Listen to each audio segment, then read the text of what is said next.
ನಮಸ್ಕಾರ, ನಾನು ನರೇಂದ್ರ ಎಸ್ ಗಂಗೊಳ್ಳಿ ಮಾತಾಡ್ತಾ ಇದ್ದೀನಿ. ಚೋರಿಕಿಯಾರೆ ಸಂಚಿಕೆ 68ಕ್ಕೆ ಸ್ವಾಗತ. ಸುದ್ದಿ ಕದ್ದದ್ದೇ ಆದರೆ ಸತ್ಯದ್ದೇ. ಚಾಂದಿಪುರ ವೈರಸ್.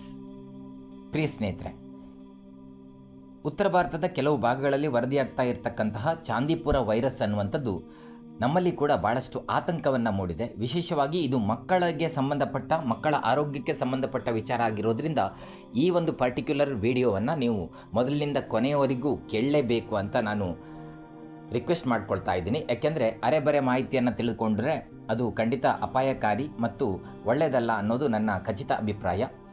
ಒಂದಷ್ಟು ಮಾಹಿತಿಗಳನ್ನು ನೇರವಾಗಿ ಡಾಕ್ಟರ್ ವಿನಯ್ ಮಾತುರ್ಬಾಯ್ MD ಫಿಸಿಷಿಯನ್ ಅವರ ಜಾಲತಾಣದಿಂದ ತೆಗೆದುಕೊಂಡು ಮತ್ತೊಂದಷ್ಟು ಮಾಹಿತಿಗಳನ್ನು ಸಂಗ್ರಹಿಸಿಕೊಂಡು ಈ ಚಾಂದಿಪುರ ವೈರಸ್ ಅನ್ನೋದರ ಬಗ್ಗೆ ಒಂದಷ್ಟು ವಿಚಾರಗಳನ್ನು ನಿಮ್ಮ ಜೊತೆ ಹಂಚಿಕೊಳ್ತಾ ಇದ್ದೀನಿ.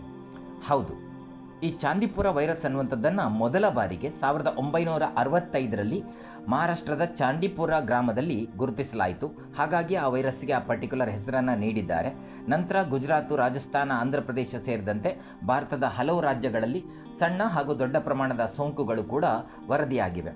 ಈ ವೈರಸ್ ಹೇಗೆ ಹರಡ್ತದೆ ಅನ್ನೋದು ಕೇಳಿದರೆ ಸ್ಯಾಂಡ್ ಫ್ಲೈ ಮೂಲಕ ವಿಶೇಷವಾಗಿ ಹರಡ್ತದೆ. ಸ್ಯಾಂಡ್ ಫ್ಲೈ ಅಂತಂದರೆ ಮರಳು ನೊಣ ಅಥವಾ ಮರಳು ಈಗೆ ಅಂತ ನೀವು ಕರಿಬಹುದಾಗಿದೆ. ಸೊಳ್ಳೆಗಿಂತಲೂ ಚಿಕ್ಕದಾದ ಒಂದು ರಕ್ತ ಹೀರುವಂಥ ಕೀಟ.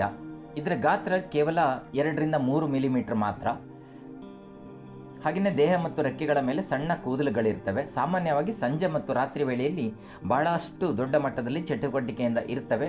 ತೇವಾಂಶ ಇರುವಂತಹ ಮತ್ತು ಕತ್ತಲೆಯ ಸ್ಥಳಗಳಲ್ಲಿ ಹೆಚ್ಚಾಗಿ ಕಂಡುಬರುವಂತಹ ಒಂದು ಸಣ್ಣ ಜಾತಿಯ ಕೀಟ.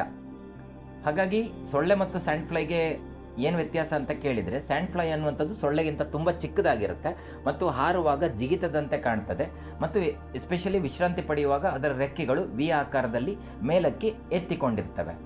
ಅದೇನೇ ಇರಲಿ, ಈ ವೈರಸ್ ಅನ್ನುವಂಥದ್ದು ಒಬ್ಬರಿಂದ ಮತ್ತೊಬ್ಬರಿಗೆ ನೇರವಾಗಿ ಹರಡ್ತದೆ ಅನ್ನೋದಕ್ಕೆ ಯಾವುದೇ ಸಾಕ್ಷ್ಯ ಇಲ್ಲ. 15 ವರ್ಷಕ್ಕಿಂತ ಕಡಿಮೆ ವಯಸ್ಸಿನ ಮಕ್ಕಳಲ್ಲಿ ಈ ಒಂದು ವೈರಸ್ನಿಂದ ಬರುವಂಥ ಸೋಂಕು ಗಂಭೀರವಾಗುವ ಸಾಧ್ಯತೆಗಳು ಹೆಚ್ಚಿವೆ ಅನ್ನೋದನ್ನು ಸಂಶೋಧಕರು ಕಂಡುಕೊಂಡಿದ್ದಾರೆ. ಮತ್ತು ಇದು ವೈರಸ್ ಬಂದ ನಂತರದ ಕೆಲವೇ ಗಂಟೆಗಳಲ್ಲಿ ಅಥವಾ 2-3 ದಿನಗಳಲ್ಲಿ ಮೆದುಳಿನ ಉರಿಯೂತ ಉಂಟಾಗುವ ಸಾಧ್ಯತೆಗಳಿರ್ತವೆ. ಹಾಗಾಗಿ ಅದು ಮೆದುಳಿಗೆ ನೇರವಾದ ಕನೆಕ್ಷನನ್ನು ಹೊಂದಿರೋದ್ರಿಂದ ನಾವು ಹೆಚ್ಚಿನ ಎಚ್ಚರಿಕೆಯಿಂದ ಇರಬೇಕಾಗತ್ತೆ. ಈ ಲಕ್ಷಣಗಳು ಹೇಗಿರ್ತವೆ, ಈ ವೈರಸ್ ಅಟ್ಯಾಕ್ ಆದ ಲಕ್ಷಣಗಳು ಹೇಗಿರ್ತವೆ ಅಂತ ಕೇಳಿದರೆ, ತೀವ್ರವಾಗಿ ಜ್ವರ ಕಾಣಿಸ್ಕೊಳ್ಬೋದು, ತಲೆನೋವು ಬರ್ಬೋದು, ವಾಂತಿ ಇರ್ಬೋದು, ಮಂಕು ಕವಿದಂತಿರುವುದು ಅಥವಾ ಅರೆಪ್ರಜ್ಞೆಯಲ್ಲಿರುವಂಥದ್ದು, ಫಿಟ್ಸ್ ಬರುವಂಥದ್ದು ಅಥವಾ ಪ್ರಜ್ಞೆ ತಪ್ಪುವಂಥದ್ದು. ಈ ಲಕ್ಷಣಗಳು ಕಂಡು ಬಂದರೆ ಮನೆಯಲ್ಲೇ ಚಿಕಿತ್ಸೆ ಮಾಡದೆ ನೇರವಾಗಿ ಆಸ್ಪತ್ರೆಗೆ ಕರೆದೊಯ್ಯಬೇಕು ಅಂತ ಡಾಕ್ಟರ್ಗಳು ಹೇಳ್ತಾರೆ.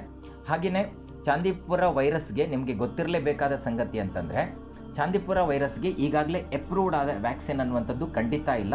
ಹಾಗೆ ನಿರ್ದಿಷ್ಟವಾದ ಆ್ಯಂಟಿವೈರಲ್ ಔಷಧಿ ಕೂಡ ಇಲ್ಲ. ಆಸ್ಪತ್ರೆಯಲ್ಲಿ ನೀಡುವಂಥದ್ದು ಸಪೋರ್ಟಿವ್ ಟ್ರೀಟ್ಮೆಂಟ್ ಮಾತ್ರ. ಆದ್ದರಿಂದ ನೀವು ಎಷ್ಟು ಬೇಗ ಆಸ್ಪತ್ರೆಗೆ ದಾಖಲಿಸ್ತೀರೋ ಅಷ್ಟು ಬದುಕುಳಿಯುವ ಸಾಧ್ಯತೆ ಹೆಚ್ಚಿರ್ತದೆ. ನಿಮಗೆ ಗೊತ್ತಿರಲಿ, ಇತ್ತೀಚಿನ ವರದಿಗಳ ಪ್ರಕಾರ ಗುಜರಾತ್ ಹಾಗೂ ರಾಜಸ್ಥಾನದಲ್ಲಿ ಈ ಪ್ರಕರಣಗಳು ಹೆಚ್ಚು ಕಂಡು ಬಂದಿರುವ ಹಿನ್ನೆಲೆಯಲ್ಲಿ ಕೇಂದ್ರ ಸರ್ಕಾರ ರಾಷ್ಟ್ರೀಯ ತಜ್ಞರ ತಂಡವನ್ನು ಈಗಾಗಲೇ ಕಳಿಸಿದೆ.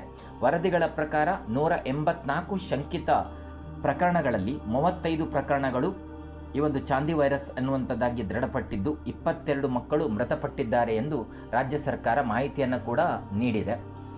ಇದು ಉತ್ತರ ಭಾರತಕ್ಕೆ ಸಂಬಂಧಪಟ್ಟಿದ್ದು. ದಕ್ಷಿಣ ಭಾರತದವರು ನಾವು ಭಯಪಡಬೇಕಾ ಅಂತ ಕೇಳಿದರೆ ಖಂಡಿತ ಇಲ್ಲ. ಆದರೆ ನಿರ್ಲಕ್ಷ್ಯ ಅಂತೂ ಬೇಡ. ಯಾಕೆಂದರೆ ಇದುವರೆಗೆ ದೊಡ್ಡ ಪ್ರಮಾಣದ ಸೋಂಕು ಉತ್ತರ ಮತ್ತು ಪಶ್ಚಿಮ ಭಾರತದ ಕೆಲವು ಪ್ರದೇಶಗಳಿಗೆ ಸೀಮಿತ ಆಗಿದೆ. ಆದರೆ ಮಳೆಗಾಲದಲ್ಲಿ ಸ್ಯಾಂಡ್ ಫ್ಲೈ ಹೆಚ್ಚಾಗುವ ಕಾರಣ ಮುನ್ನೆಚ್ಚರಿಕೆ ಅಗತ್ಯ ಅಂತಲೇ ಅಂದುಕೊಳ್ತೀವಿ. ಹೇಗೆ ಮುನ್ನೆಚ್ಚರಿಕೆ ವಹಿಸಬೇಕು ಅಂತ ಕೇಳಿದರೆ ಒಂದಷ್ಟು ಪಾಯಿಂಟ್ಗಳನ್ನು ಕೊಟ್ಟಿದ್ದಾರೆ.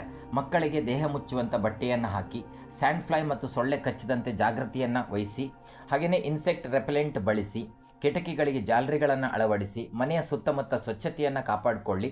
ಜ್ವರದ ಜೊತೆಗೆ ಫಿಟ್ಸ್ ಅಥವಾ ಪ್ರಜ್ಞೆ ತಪ್ಪಿಯೋ ಲಕ್ಷಣ ಕಂಡು ಬಂತಂದರೆ ತಕ್ಷಣ ಆಸ್ಪತ್ರೆಗೆ ಹೋಗಿ ಅಂತ ಸಜೆಷನ್ ಮಾಡ್ತಾ ಇದ್ದಾರೆ. ಈ ಭಾರತದಲ್ಲಿ ಭಾರಿ ಸಾಂಕ್ರಾಮಿಕವಾಗಿ ಈ ಒಂದು ವೈರಸ್ ಹರಡ್ತಾ ಇದೆ ಎನ್ನುವಂತಹ ಭಯ ಹುಟ್ಟಿಸುವ ವಾತಾವರಣ ಈಗ ಖಂಡಿತ ಇಲ್ಲ. ಒಂದು ಎಚ್ಚರಿಕೆಯಂತೂ ಅಗತ್ಯವಾಗಿ ಬೇಕೇ ಬೇಕು. ಆದರೆ ಅನಗತ್ಯ ಆತಂಕ ಖಂಡಿತ ಬೇಡ. ಚಾಂದಿಪುರ ವೈರಸ್ ಇದು ತನಕ ದಕ್ಷಿಣ ಭಾರತದಲ್ಲಿ ವರದಿಯಾದ ಉದಾಹರಣೆಗಳು ಸದ್ಯಕ್ಕೆ ಲಭ್ಯ ಇಲ್ಲ, ಲಭ್ಯವಾಗೋದು ಬೇಡ ಅಂತ ಅಂದ್ಕೊಳ್ತೀವಿ. ಎನಿವೆ, ನಮ್ಮ ಜಾಗೃತಿ ನಮ್ಮಲ್ಲಿರಲಿ. ನಮ್ಮ ಮಕ್ಕಳನ್ನು ಭಾಳ ಚೆಂದಾಗೆ ಸೇಫಾಗಿ ನೋಡ್ಕೊಳ್ಳೋಣ ಅಂತ ಹೇಳ್ತಾ ಎಲ್ಲರಿಗೂ ಶುಭವಾಗಲಿ. ಮತ್ತೊಂದು ಇಂಟ್ರೆಸ್ಟಿಂಗ್ ಅನಿಸುವಂಥ ಸುದ್ದಿಯೊಂದಿಗೆ ನಾಳೆ ಸಿಗ್ತೀನಿ. ಧನ್ಯವಾದಗಳು. Thank you.